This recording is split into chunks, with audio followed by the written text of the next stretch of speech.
ప్రభు అయిన యేసుక్రీస్తు నామములో మిమ్మల్ని అందరినీ ప్రేమతో ప్రార్థనా పోరాటానికి ఆహ్వానిస్తున్నాను. ఈ ఉదయకాలం దేవుడు అనుగ్రహించిన ఈ నూతన దినాన్ని బట్టి ప్రభువుకు మనం స్తుతులు స్తోత్రములు చెల్లింప బద్ధులమై ఉన్నాం. ప్రార్థనా పోరాటంలో ఆరాధన, వాక్యము, ప్రార్థన ఈ మూడు ప్రాముఖ్యమైనటువంటి విషయాలు ఇప్పుడు మనం చేయబోతున్నాం. గనుక ప్రభు తన కృప, తన ఆశీర్వాదం దయచేసేటట్టుగా మనం ప్రార్థన చేసుకుందాం.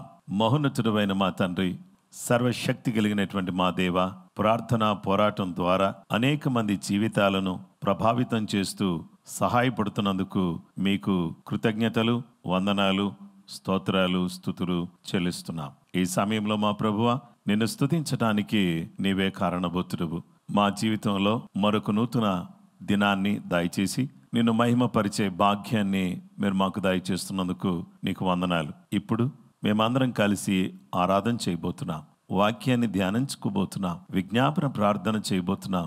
ఈ మూడు కార్యాలు సవ్యంగా నీకు మహిమకరంగా జరగడానికి సహాయం చేయమని సర్వకృపానిధి యేసుక్రీస్తు పరిశుద్ధ నామములో ప్రార్థించి వేడుకొంచున్నామా పరలోకపు తండ్రి, ఆమేన్.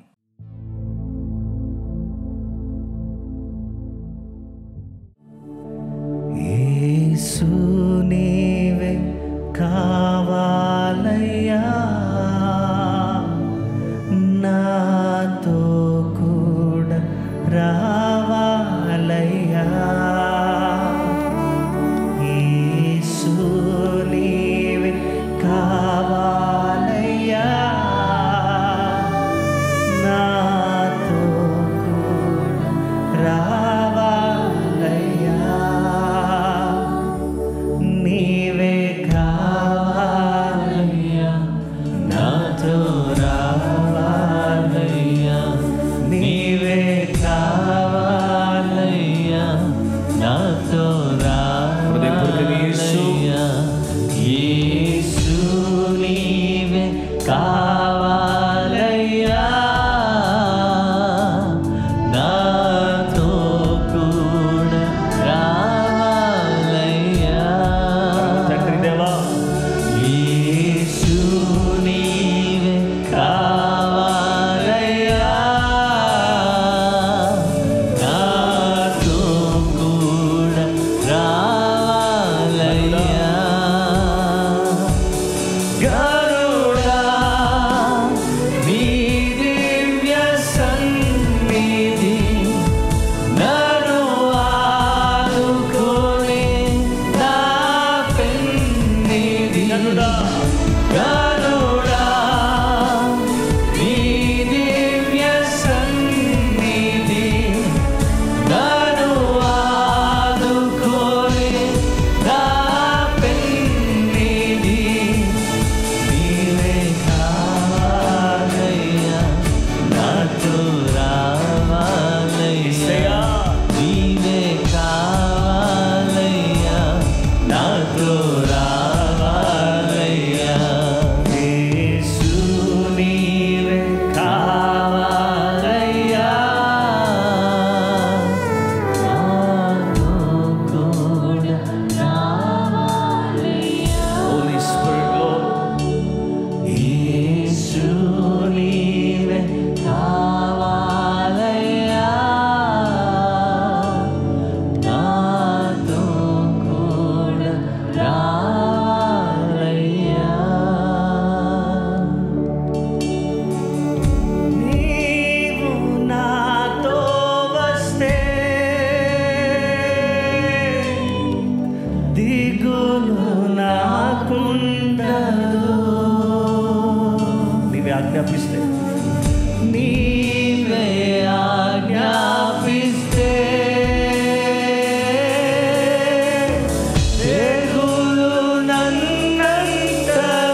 చేతులు పైకెత్తి యేసు నీవే కావాలయ్యా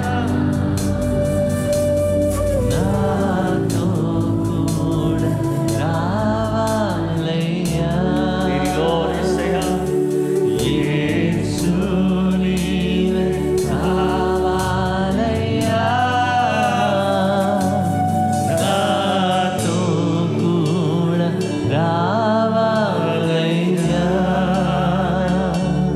నీవే కావాలయ్యా నాతో రావాలయ్యా నీవే కావాలయ్యా నాతో రావాలయ్యా సరి యేసు యేసు నీవే కావాలయ్యా వర్షిప్ యు గాడ్ హల్లెలూయా నాతో కూడా రావాలయ్యా యేసు నీవే కావాలయ్యా నాతో కూడా రావాలయ్యా.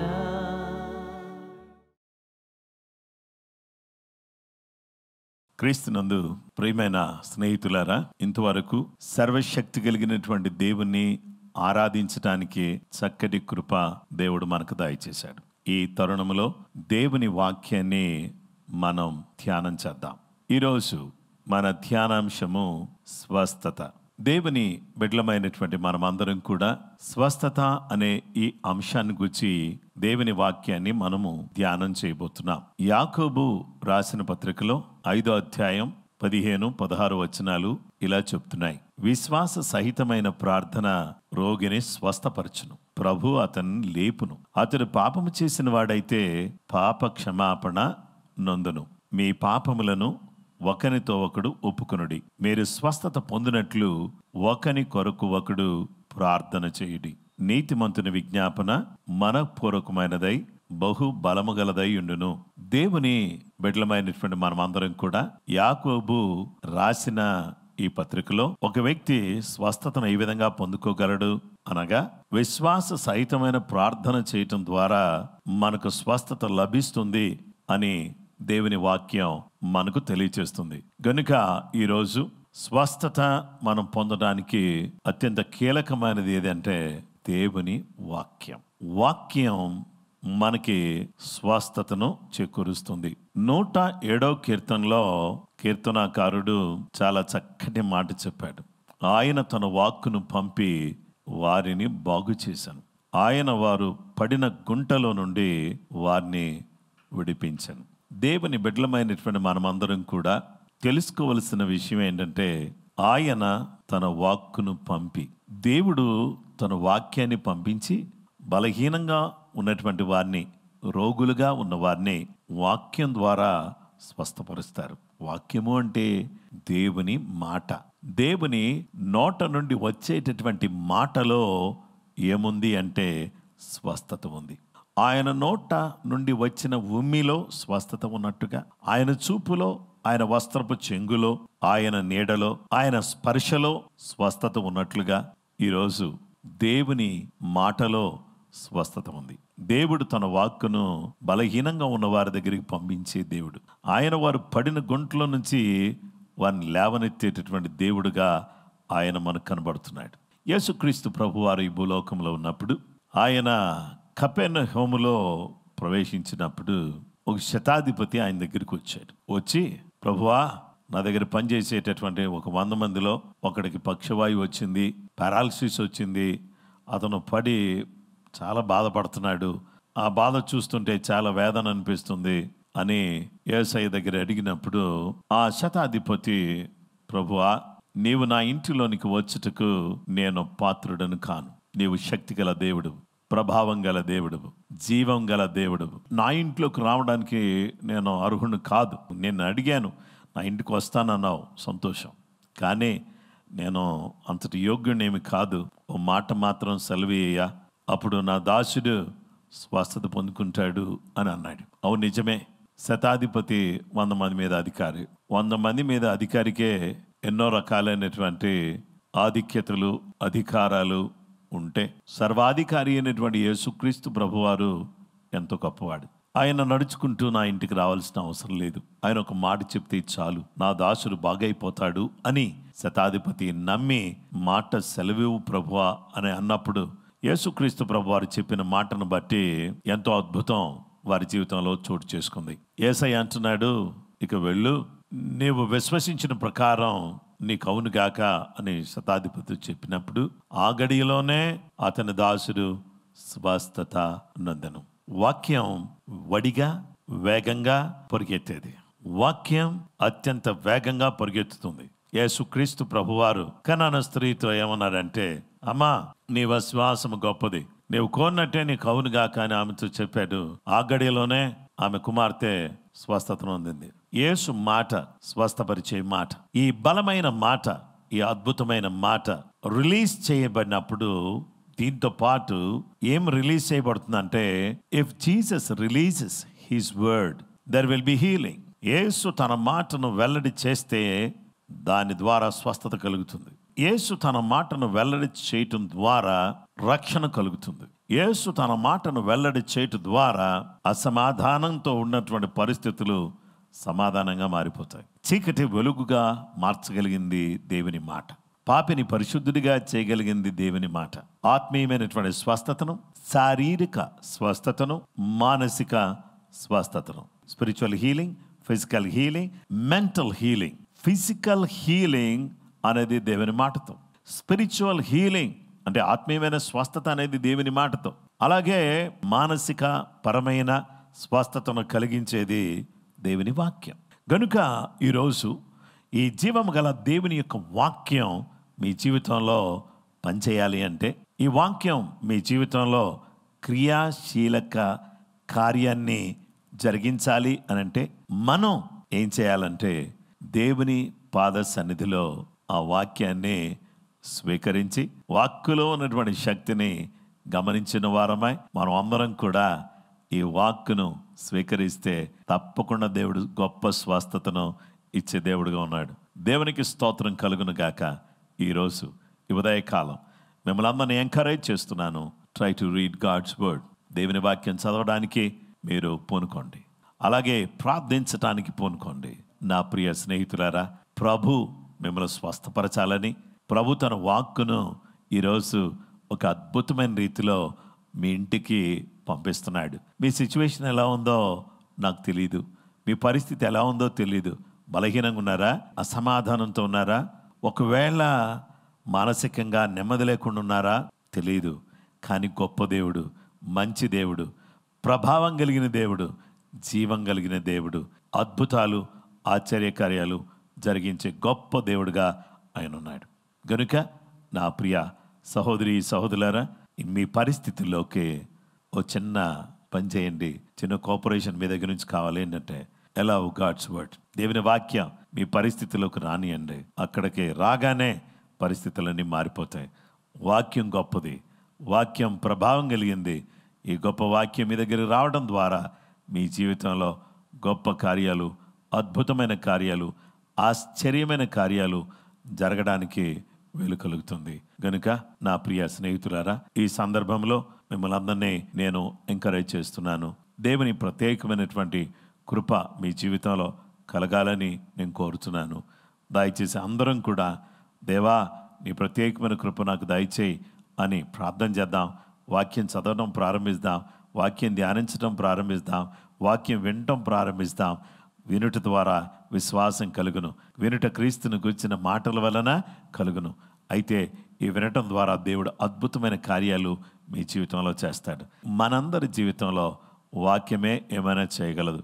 సృష్టించిన వాక్యం, సమస్తాన్ని నిర్వహించుచున్న వాక్యం, జీవము గల వాక్యం, సజీవమైన వాక్యం, మనుషులను జీవింపచేసే వాక్యం, ఆత్మయు జీవమునయున్న వాక్యం. ఇలాంటి వాక్యం మనలో నిలిచి ఉండాలి. తీగ ద్రాక్షావల్లిలో నిలిచి ఉన్నట్టుగానే మనము ఆయనలో నిలిచి ఉంటే, ఆయన మనలో నిలిచి ఉంటే మనం బహుగా ఫలిస్తాం. అలాగే దేవుని వాక్యం మనలో ఉంటే, మనము ఆయనలో ఉంటే నిశ్చయంగా మనం ఫలభరితంగా మారిపోతాం. ఇప్పుడే నేను చెప్తూ వచ్చాను, మీ ఇంట్లో పరిస్థితులు ఎలా ఉన్నాయి, మీరు ఏ స్థితిలో ఉన్నారు, ఎలాంటి పరిస్థితులు మీరు ఎదుర్కొంటున్నారు, దేవునికి సమస్తం తెలుసు. అందుకనే ఈరోజు ఈ వాక్యం నీకు చాలిన వాక్యమని దేవుడు గుర్తించి నీ ఇంటికి ఈ వాక్యాన్ని తీసుకొస్తున్నాడు. ఇప్పుడే స్వస్థత కలుగునుగాక, ఇప్పుడే నెమ్మది కలుగునుగాక, ఇప్పుడే సమాధానం కలుగునుగాక, ఇప్పుడే అభివృద్ధి కలుగునుగాక, ఇప్పుడే శోధనలు సమస్యలన్నీ సమసిపోవునుగాక. దయచేసి అందరం కూడా దేవుని సన్నిధిలో ప్రార్థన చేద్దాం.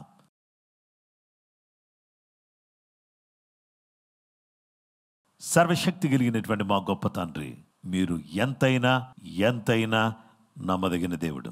నీ కరుణ గొప్పది, నీ వాత్సల్యత గొప్పది, నీ దయ, నీ సంకల్పం ఎంతో గొప్పది.